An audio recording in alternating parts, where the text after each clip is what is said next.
Assalamualaikum warahmatullahi wabarakatuh. Alhamdulillah ketemu lagi di dalam konten YouTube channel Tika Widya Stuti.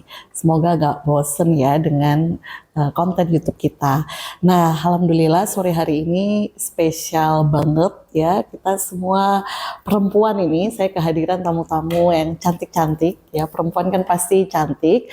Dan sore ini kita akan membicarakan topik yang sebenarnya tidak jauh-jauh momen yang baru saja kita lewati. Beberapa hari yang lalu kita memperingati Hari Kartini tanggal 21 April. Nah, kebayang ketika kita serentak memperingati Hari Kartini, maka tentu kita harus merefleksi bagaimana perjuangan para perempuan zaman itu untuk menegakkan pendidikan dan juga tentu berkontribusi pada kemajuan bangsa dan negara. Nah, menariknya sekarang ini kita akan ngobrol-ngobrol dengan pemimpin perempuan yang masih sangat muda, tapi menurut saya sudah memutuskan harus mengambil peran sebagai pemimpin sejak sangat muda. Ya, ini saya akan perkenalkan satu persatu. Di sebelah kanan saya ada Mbak Fania. Lengkapnya siapa Mbak namanya? Jadi nama saya Fania Safira Febrianti, bisa dipanggil Fania. Fania. Nah, Mbak Fania ini adalah Presiden BEM, Badan Eksekutif Mahasiswa Fakultas Ekonomi dan Bisnis tahun 2022. Nah, jarang banget sebenarnya Presiden BEM yang perempuan. Jadi saya dejavu ini karena saya dulu juga Presiden BEM FEB di tahun 2004. Selisih 18 tahun. Ya. Cuma senang banget akhirnya merasa ketemu yang senasib sejiwa seragam gitu ya. Nah, di sebelah kiri saya Masya Allah bersama Mbak Mir'ah. Lengkapnya Mbak Atunisa. Mbak Mir Atunisa. Mbak Mir Atunisa ini sebenarnya jabatannya banyak. Cuman saya kenalkan dua jabatan ya. Yang pertama sebagai supervisor di pesantren Quran Erlangga, ya letaknya nggak jauh dari sini. Kamu bisa searching aja tuh apa itu pesantren Quran Erlangga. Dan juga sebagai ketua divisi kemuslimahan Mosaik FEB Universitas Erlangga. Keren ya.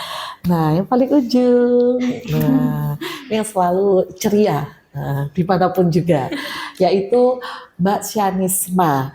Nah, Syanisma ini dulu saya tuh amazed gitu ya ngelihat Syanisma ini karena selalu aktif di mana-mana. Nah, terbukti di himpunan mahasiswa, Mbak Syanisma ini pernah menjadi wakil ketua Hima Ekonomi Islam di tahun 2022 dan juga pernah satu divisi kemuslimahan di Mosaik FEB. Itu yang ketahuan ya. Pasti yang lain-lain juga jabatannya banyak karena sangat aktif. Oke. Nah, sekarang kita langsung saja ke topik apa yang ingin kita diskusikan ya. Sebelum kita yang substansi nih tentang pemimpin perempuan, nanti khususnya kita singgung dalam syariah itu seperti apa, kita tanya dulu ke Mbak Fania. Nah, gimana ceritanya seorang Fania ini bisa menjadi presiden BEM? Padahal kalau kita lihat mungkin Presiden BEM perempuan itu katakanlah 1 banding lebih kali ya dari 10, 1 banding 20. Jadi misalnya ada 20 kejadian Presiden BEM FEB, mungkin 1 yang perempuan gitu. Apalagi juga fakultas-fakultas lain mungkin juga sangat jarang gitu ya. Nah, gimana dulu ceritanya? Suatu kebetulan atau bagaimana, Mbak Fania?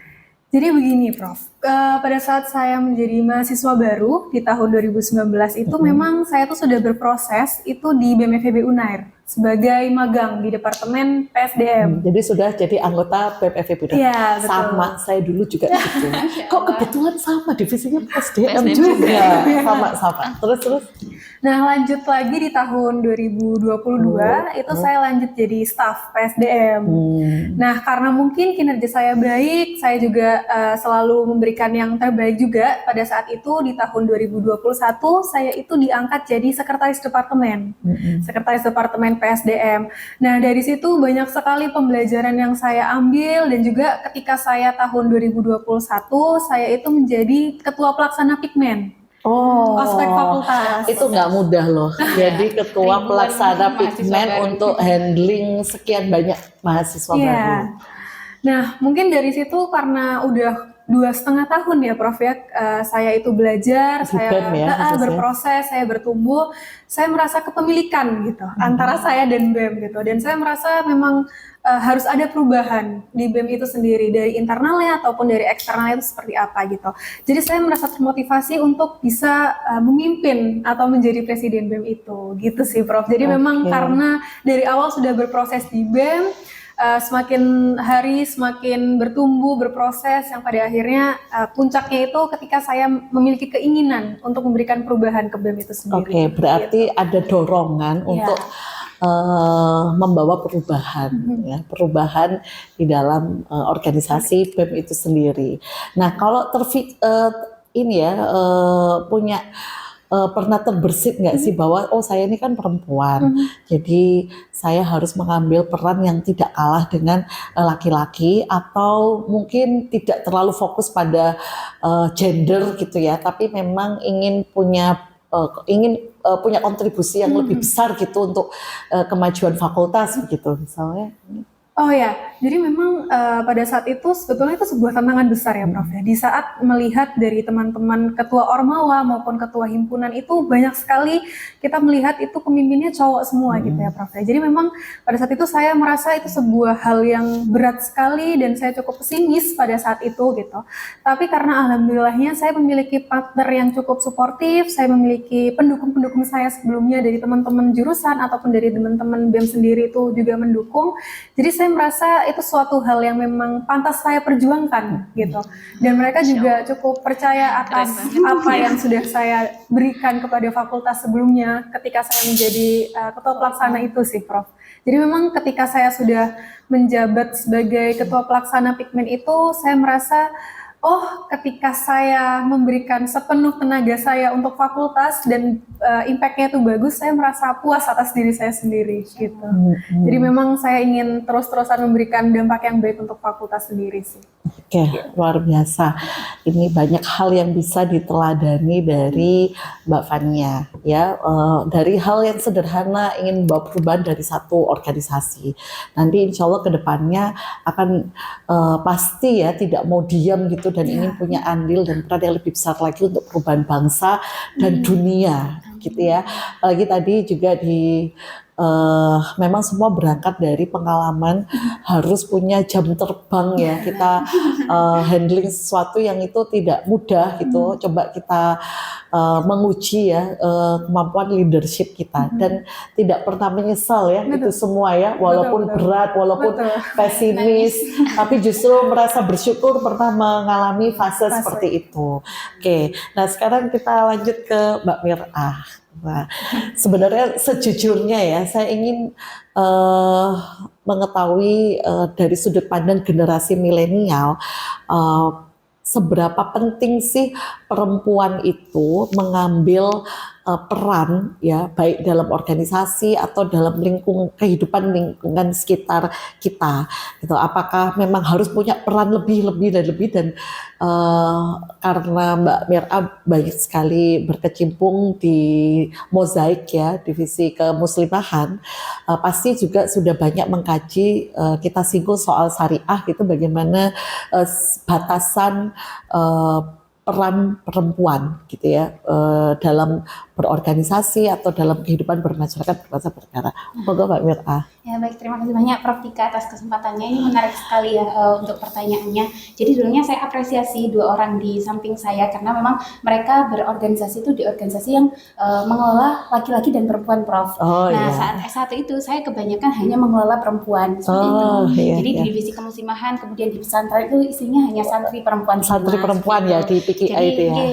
Benar. Jadi mungkin akan sangat berbeda tantangannya saat kita mengelola perempuan saja dengan laki-laki dan perempuan. Jadi saya patut sangat apresiasi kepada dua adik-adik yang luar biasa ini. Kemudian terkait pandangan saya ya, saya kurang tahu kalau syariatnya seperti apa gitu. Tapi kalau apa yang dipahami dari generasi milenial saat ini gitu. Baik Prof. Jadi kalau yang saya pahami sendiri baru S2 ini Prof, saya menjabat apa yang di bawah saya itu adalah laki-laki. Jadi di divisi keilmuan saya menjadi ketua divisi. Kebetulan jadi ada laki-laki yang ada di bawah kepengurusan saya dan ini baru pertama kali. Nah itu juga bukan hal yang mudah karena saya tidak terbiasa ya memimpin ada laki-lakinya gitu ya. Tapi ya alhamdulillah sekali saya ada 2 ayat Al-Quran Prof yang mungkin bisa saya bawa ya untuk teman-teman sekalian. Yang pertama itu di surat Al-Baqarah ayat 30. Itu kan tentang semua manusia itu adalah khalifah Prof. Kayak gitu. Nah, khalifah itu artinya pemimpin. Nah, yang saya yakini adalah pemimpin itu nas manusia, berarti itu tidak menjustifikasi gender itu laki-laki atau perempuan untuk menjadi pemimpin seperti itu. Kemudian ayat yang kedua di situ ada ayat tentang bahwasanya orang mukmin baik laki-laki atau perempuan itu menjadi wali satu sama lain seperti itu. Nah, ini sangat relate sama ceritanya Dek Fania tadi ya. Kalau ternyata saat dia menjadi pemimpin, saat perempuan jadi pemimpin pun laki-laki itu turut mensupport seperti itu. Nah, jadi dalam satu kondisi mungkin karena memang seperti di keilmuan ini, jadi mungkin saya dinilai memiliki kapasitas, jadi teman-teman laki-laki mendukung kepemimpinan saya seperti itu. Jadi yang saya yakini siapapun yang maju baik itu laki-laki atau perempuan maka tetap harus didukung satu sama lain, tidak menjustifikasi gendernya. Mungkin seperti itu. Mantap, ini kayak daging semua ini isinya keren banget. Sudah jelas ya dasar syariahnya bagaimana perempuan itu perannya sebagai pemimpin gitu ya. Oke, terima kasih Mbak Mir'ah. Nanti kita perlu baca-baca lagi ya banyak literatur agar semakin paham bagaimana sih Islam itu mengatur supaya lebih memotivasi kita sebagai ya leader ya perempuan gitu. Nah, Mbak Nisma.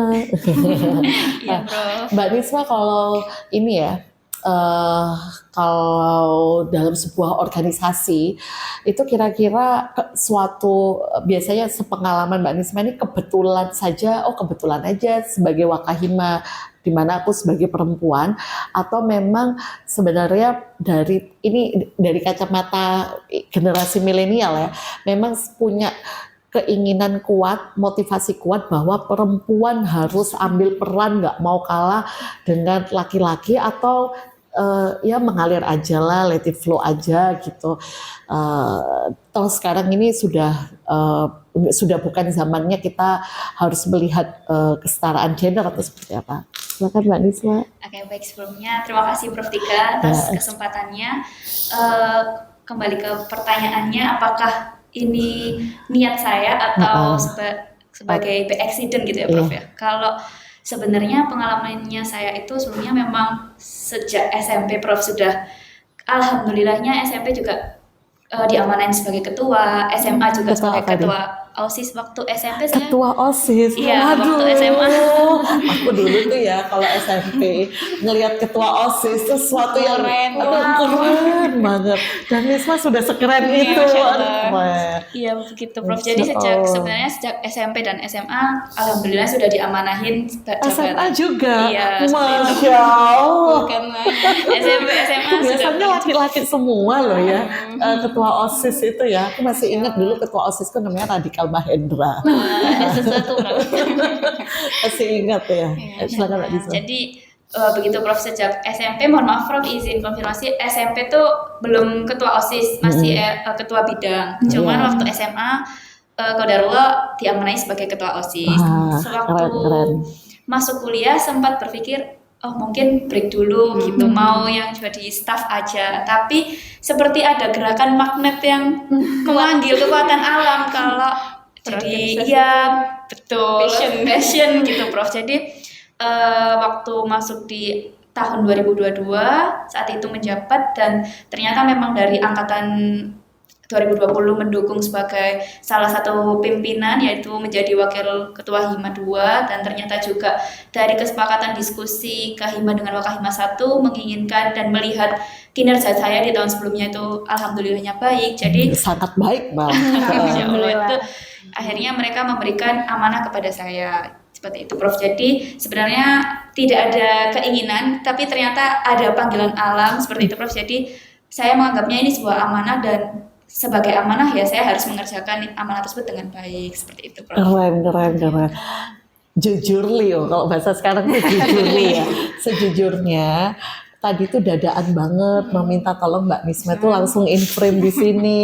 Tapi ternyata insight-nya nggak kalah keren. Justru ini nih leader yang sangat paling ngawali ya, bahasa Jawanya tuh ngawali. Jadi SMA sudah jadi ketua OSIS. Keren. Ya.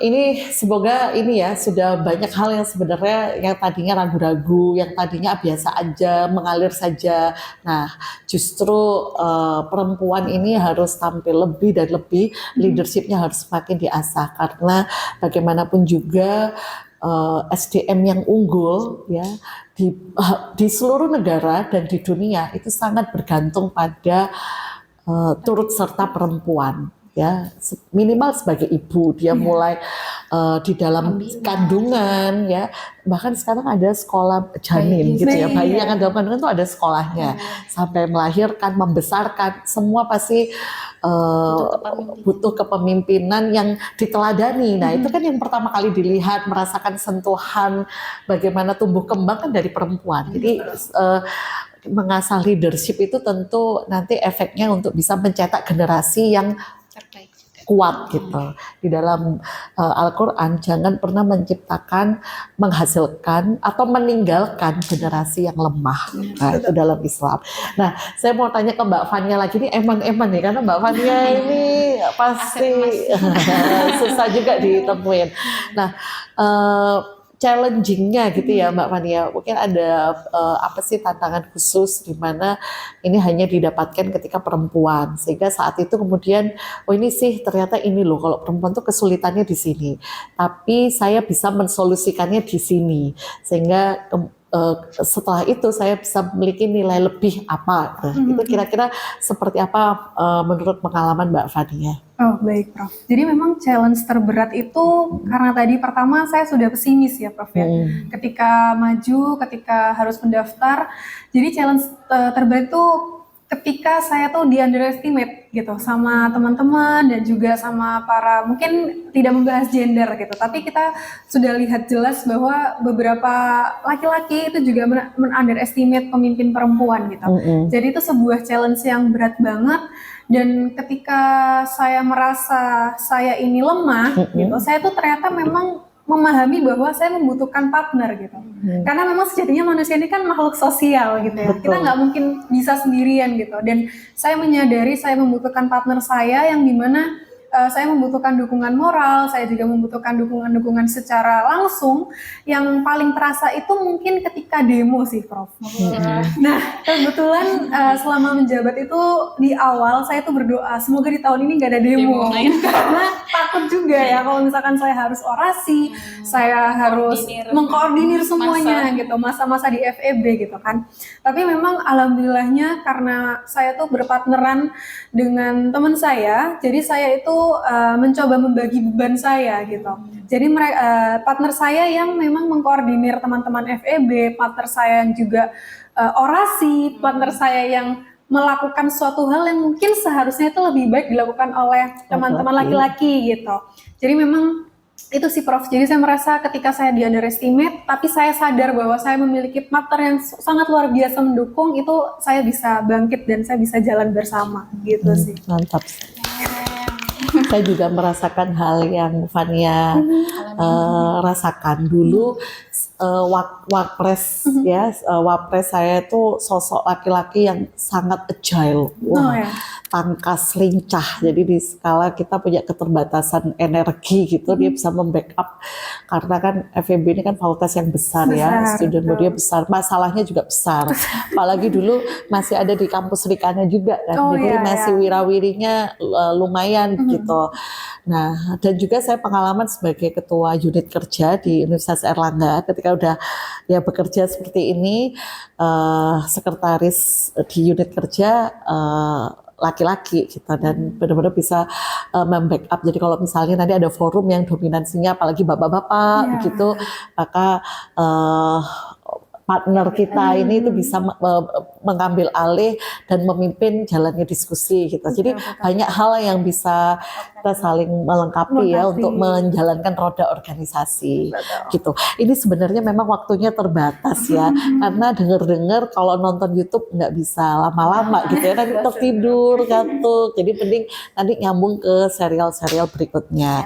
Nah, sebelum nanti kita tutup ya diskusi kita tentang pemimpin perempuan, tidak afdol kalau tidak ada closing statement yang kemudian sembari memotivasi agar kita ingin berimpact ya setelah nonton ini, punya impact seluruh mahasiswa khususnya yang baru diterima di kampus atau yang baru mau masuk jenjang SMA atau baru mau masuk dunia kerja.